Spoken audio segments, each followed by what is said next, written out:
Hello everyone. In the previous video, I have discussed about the properties of genetic material, that is DNA versus RNA. Now we have been discussing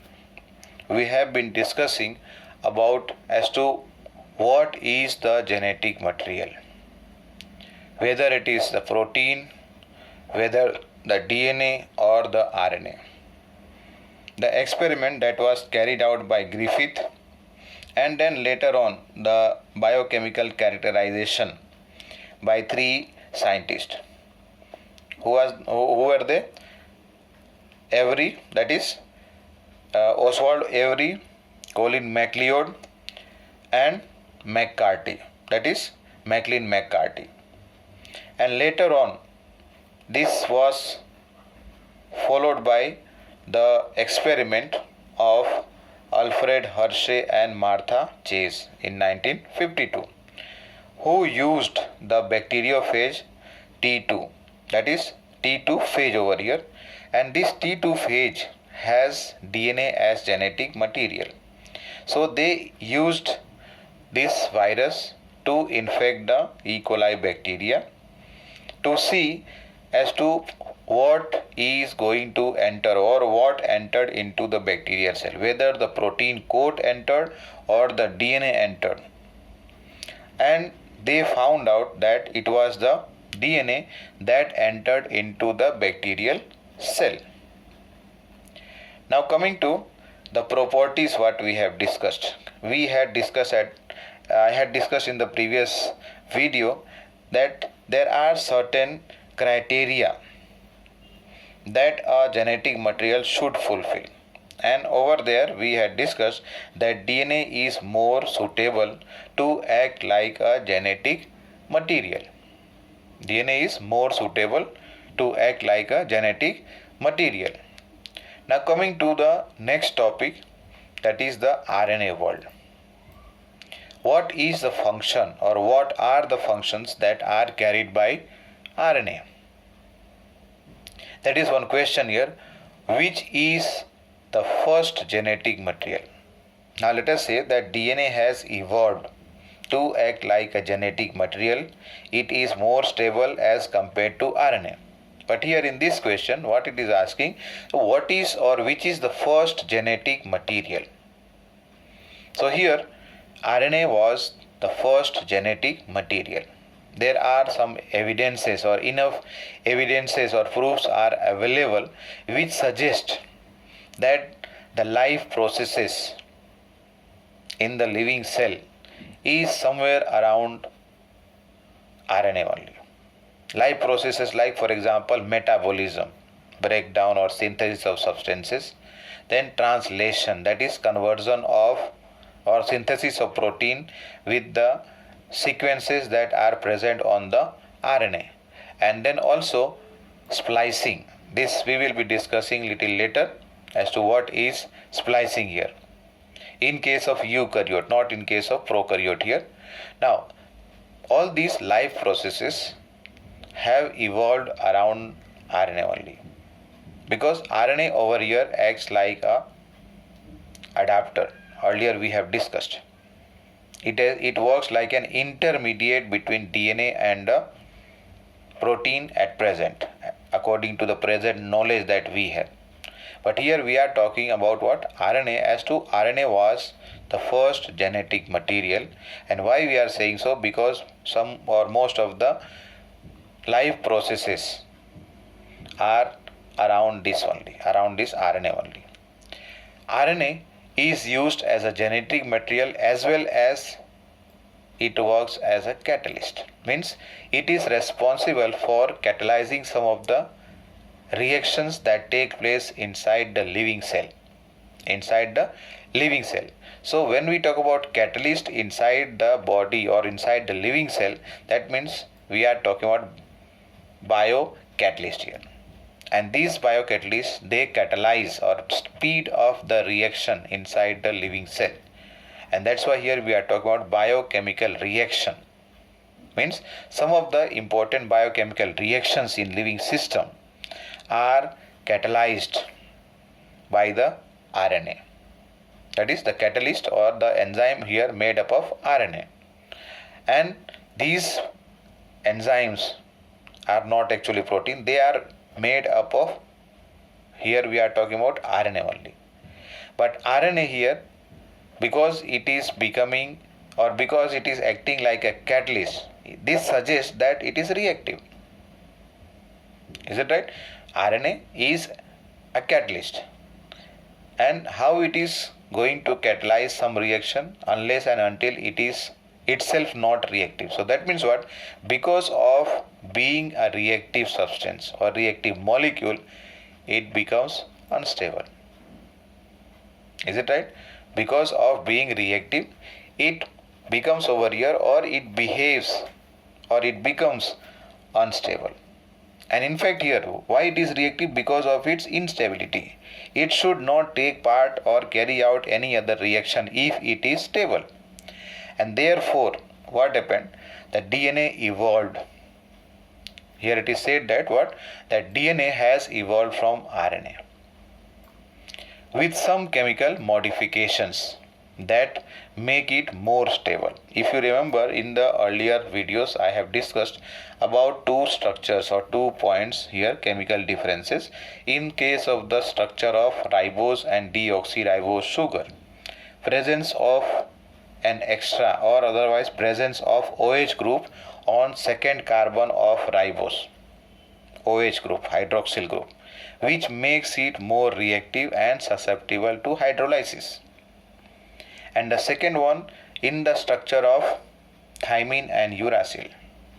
Thymine has an extra or additional, you can say, CH3 group on fifth carbon, whereas uracil does not have.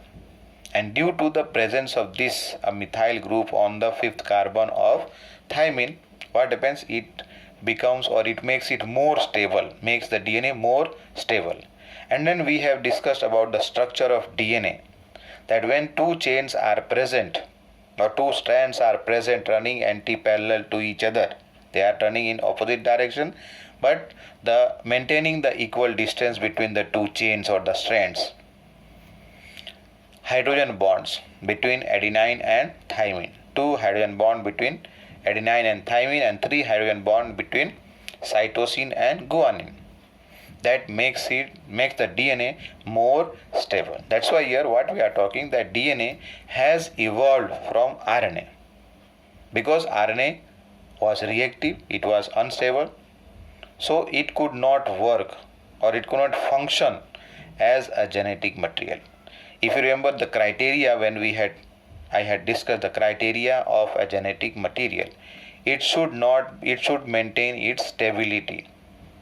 So here the stability, because of stability here, what has happened? The DNA has evolved later on after the RNA to become more stable, so that it does not change.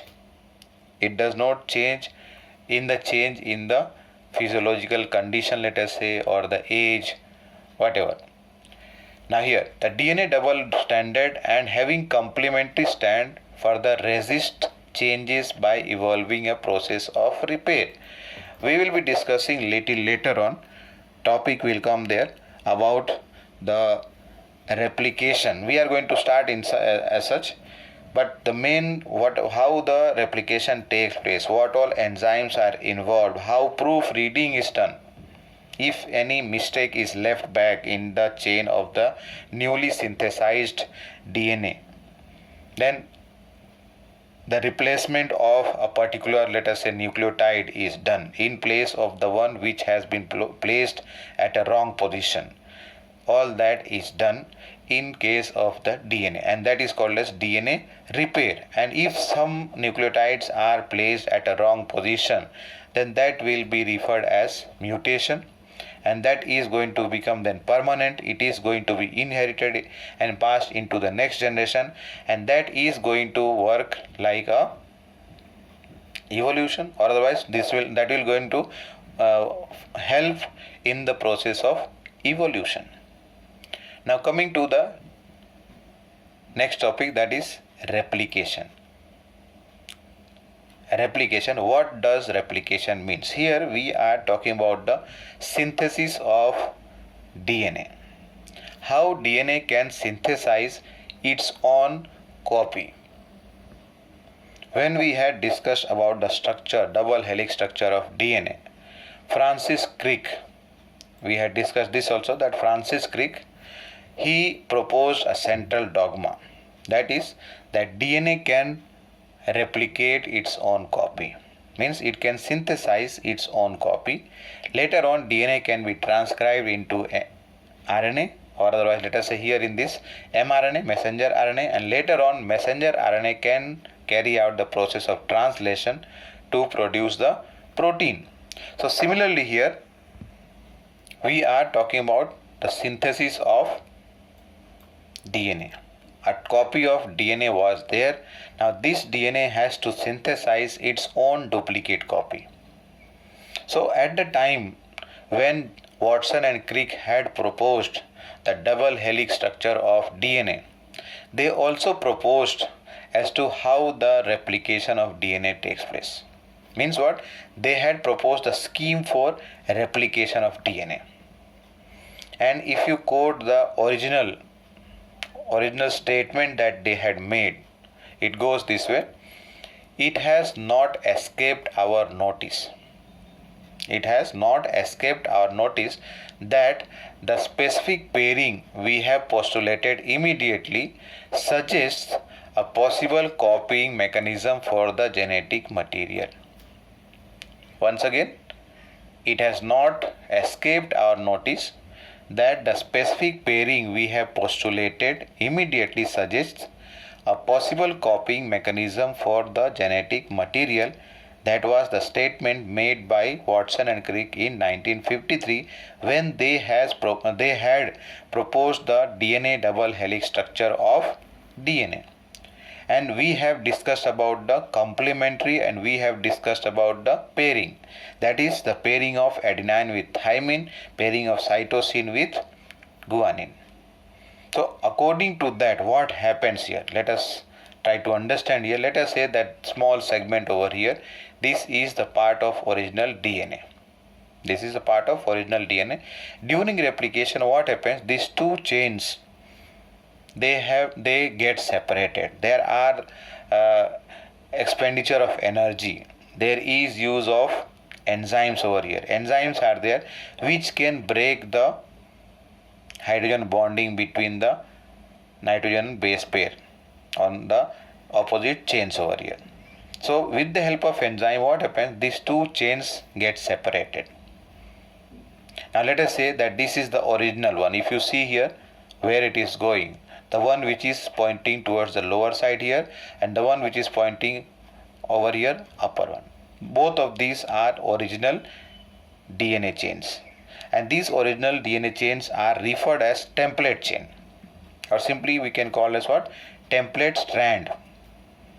With the help of this, what happens? A new chain of DNA gets synthesized. And this newly synthesized chain of DNA is called as complementary strand. Complementary strand, and original one is called as, original or parental one is called as template, and newly synthesized chain is called as complementary strand. Now you know, earlier I have discussed about an example. Let's see this. What has happened over here?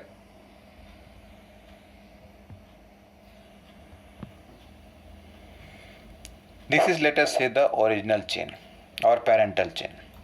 Now this gets separated with the use of, I said, energy and enzyme.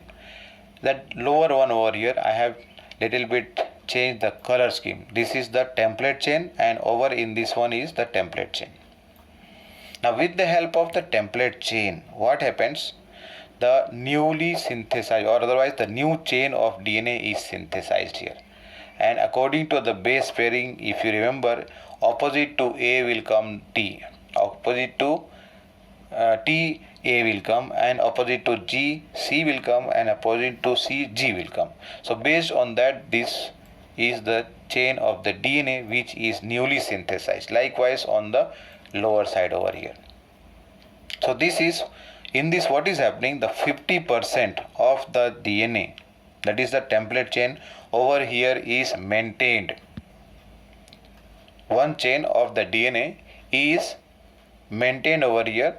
It is not getting broken or destroyed, but with the help of that original or otherwise the template chain, what happens? The new or otherwise the complementary strand of DNA is synthesized. As a result of that, both of these copies of DNA which are synthesized, they have 50%. That means one chain, the parental one, and one chain is newly synthesized with the help of the original or template chain over here.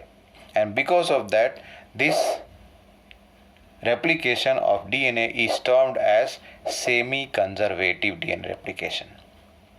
Semi-conservative DNA replication. Why? Again, because one chain is present here in these two copies which are found from one. One was there, one DNA copy was there. From this, what happens? New chains have been synthesized, as a result of which both of these copies of DNA are having one newly synthesized chain and one is the parental one, or otherwise you can say the template chain is present. And due to that, what happens here? This is called as semi-conservative DNA replication. Now, how to prove this? So the proof for what?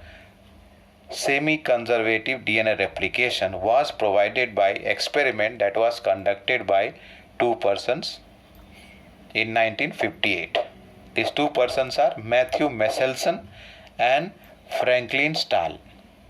Matthew Meselson and Franklin Stahl, they performed an experiment to confirm or to show that DNA replication is semi-conservative in nature. And for this, they used the bacteria E. coli. I will discuss this topic in the next video. Thank you.